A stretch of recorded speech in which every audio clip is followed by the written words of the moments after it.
Zavallı evladım hiçbir şey yapmadı. Bütün kabahat ötekinde. Ay. Nadide, Efendim canım. televizyonla mı konuşuyordun sen? Bir an kaptırmışım kendimi. Şu pis sakallı katil suratlı herif çok geriyor beni. Yani çok vahşi, çok. Ay hala küt küt çarpıyor kalbim. Bak bak, bak getir. Tamam, bu kadar geriliyorsan kapat televizyonu, seyretme. Allah Allah. Sonra gece yattığında kabus görüyorsun. Doğru. Doğru, haklısın canım. Seyretmemek lazım böyle şeyleri. Ondan sonra bir evham takılıyor aklım Ömer'e. Acaba nerede, niye aramadı, niye gelmedi, ne yapıyor falan filan. Yeter Nadide, ne yaptıysa yapsın ya. Sen de iyice hanım evladı yaptın bu oğlana ha. Genç onlar, genç, delikanlı. Gezecek de, tozacak da. Yani elinde olsa dizin dibine oturtup bir de örgü örmeyi öğreteceksin. Tövbe estağfurullah, tövbe. Bir rahat bırak çocuğu ya. Öyle deme Reha. Dünyanın bin türlü hali var. Ya belki kendine bir kız arkadaş bulacak. İki çift laf edip muhabbet kuracak. Bir fırsat vermiyorsun insana. Ben korkuyorum Reha. Hanife Hanımların oğlunu unuttun galiba. Oğlan ilk gördüğü kıza tutuldu. Evi, arabayı, neyi varsa gizli gizli sattı, parayı yedirdi. Ondan sonra bir de üstüne nikah bastı. Ya o başka. O çocuk sünepenin tekiydi. Hem zaten ben evlensin demiyorum ki. Gezsin, tozsun, dünyayı tanısın diyorum. Yok yok. Öyle bilmediğimiz, tanımadığımız kızlarla ne işi var? Ay, Allah korusun. Ömer'im önce güzel güzel bir okulu bitirsin. Selam. Benim abla. Nasıl gecen? Aa, ne bu surat? Konuşamadın mı Ömer'le? Ya bir şey mi oldu? Ters bir şey mi söyledi Ömer? Fırsat olmadı abla. Konuşmaya bile fırsat olmadı. O ne demek canım? Ya bir şey söylesene Seda, ben saatlerdir seni burada bekliyorum. Neden konuşamadın? Ne oldu? Ne diyeyim ki?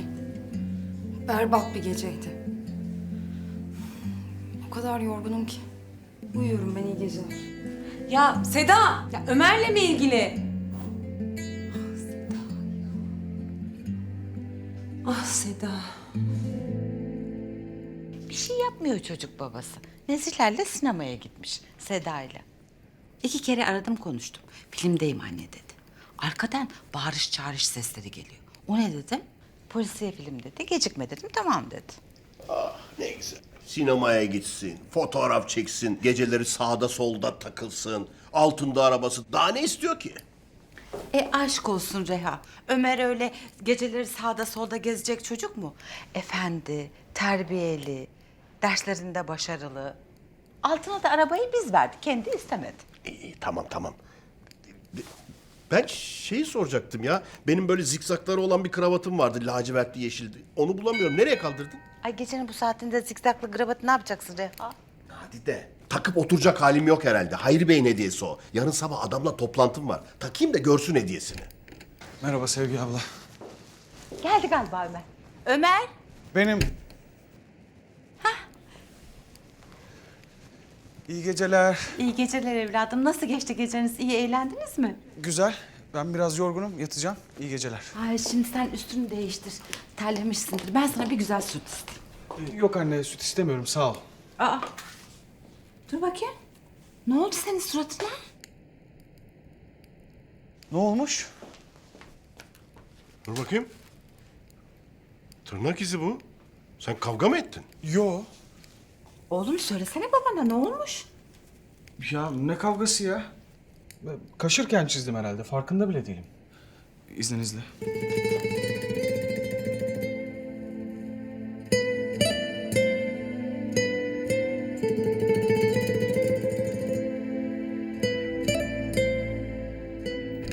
Bir şey olmuş buna. Hadi de dur. Abartma, abartma. Delikanlı bunlar. İcabında kavga da edecek, dayak da yiyecek. Sakin olalım. Yarın öğreniriz ne olup bittiğini. Dur ben bir soruşturayım. Güzel güzel sorarım. Hadi de. Dayak yediyse yedi. Ne yapalım yani? Dayak yiye yiye atmasını da öğrenecek eşek herif.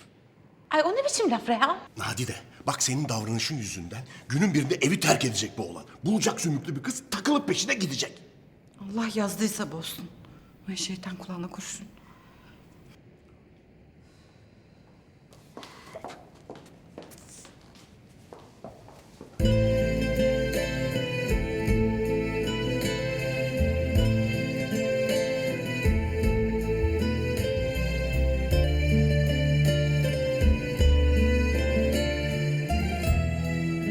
Kumaş mendil. Bu zamanda hala kumaş mendil kullanıyor. Tıpkı babam gibi. Ütülü mütül hem de. Nasıl bir insansın sen ya? Usta, ben mutfağı falan temizledim. Çıkabilir miyim? İzin var mı? Çık yavrum tamam. Yarın sabah geç kal. Tamam usta kalmam. Hadi iyi akşamlar. Hadi iyi akşamlar.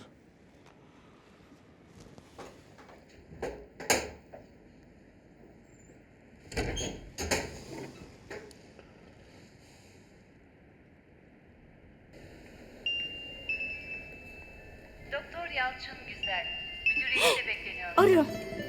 Hissetti be. Vallahi hissetti. Alo babacığım.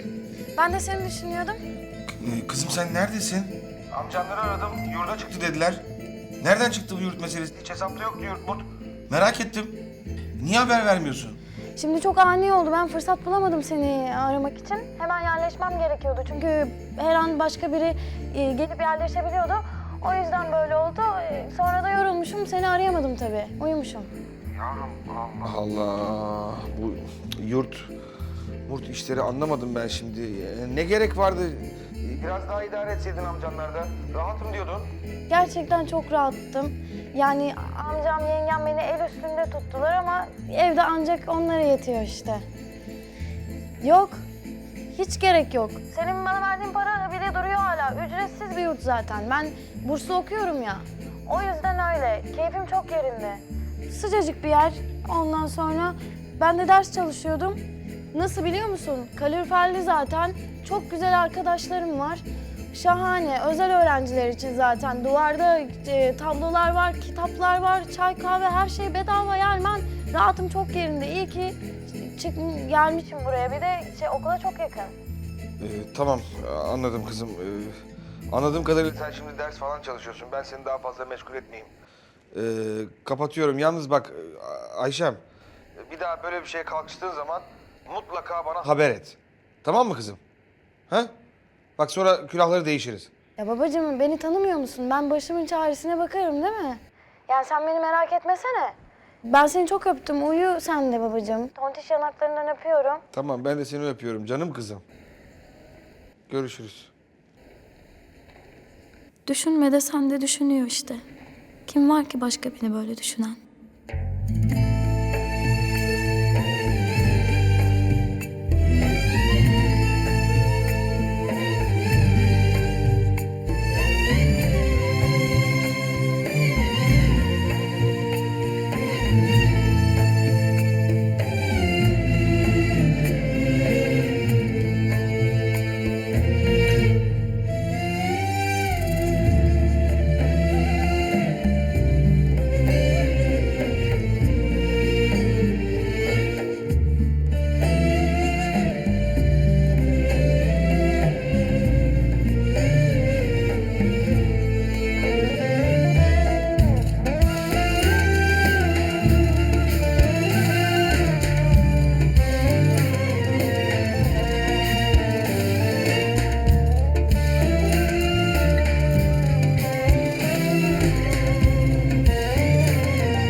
Üşüdün mü?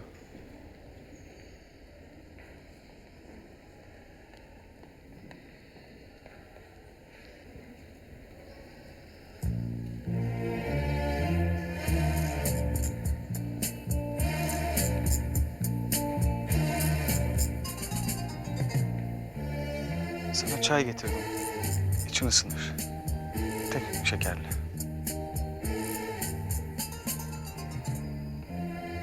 İki şeker. 2.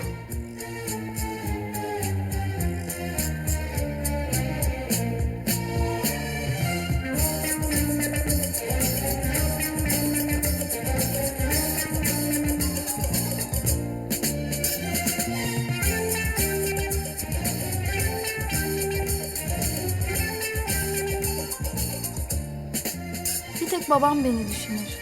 Benim için yalnızca o üzülür sanırdım. Meğer başka sevgiler de varmış hayatta. Bambaşka sevenler de olurmuş meğer insanı. Ömer'i tanıyana, ona evet diyene kadar bunu bilemedim.